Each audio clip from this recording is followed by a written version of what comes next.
Fjala e Allahut është më e shtrenjtë se floriri dhe më e ëmbël se mjalti. Një i moshuar, shumë i pasur, të cilit sapo i kishte vdekur e shoqja, ftoi të gjithë punonjësit e tij për darkë. Ai vendosi mbi tavolinë nga një Kuran dhe nga një zarf me para për secilin prej tyre. Kur mbaruan darkën, ai u kërkoi të zgjidhnin ose Kuranin ose paratë e vendosura pranë Kuranit. Filloi me rojen, i cili ishte më i vjetri. Zgjidh, kë do të marrësh? Roja u përgjigj pa hezitim dhe pa pikën e turpit.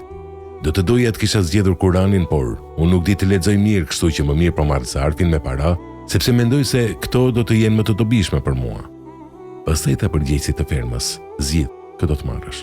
Përgjegjësi tha, gruaja ime është shumë e smur, më duhen para për ta trajtuar në spital. Nëse nuk do të kisha një justifikim të tillë, do të zgjidhja Kuranin. Por tani më shumë më duhen parat, prandaj po zgjedh zarfin me para. Pastaj e pyeti kuzhinierin nëse donte të zgjidhte Kuranin apo parat.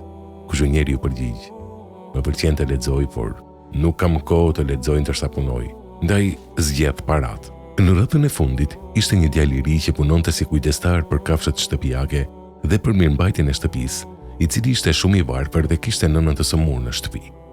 Plaku i tha djalit, jam i sigurt që do të marrësh parat për të bler ushqime, ilaçe për nënën, e pse jo edhe ndonjë rrobë për vete? Djali u përgjigj, po, e vërtet. Është punë e vështirë për mua të blej ushqime, ilaçe për nënën e shumë gjëra të tjera që kam nevojë për to.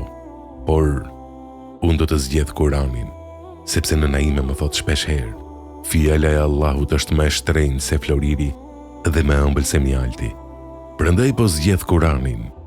Plaku t'i qeshi fytyra, por nuk foli asnjë fjalë. Mbaroi darka. Të gjithë u shpërndan dhe u kthyen nëpër shtëpitë e tyre të kënaqur me zgjedhjet e tyre. Djali pasi vajti në shtëpi, i tregoi nënës për darkën dhe zgjedhjen që kishte bërë në bazë të fjalëve të saj.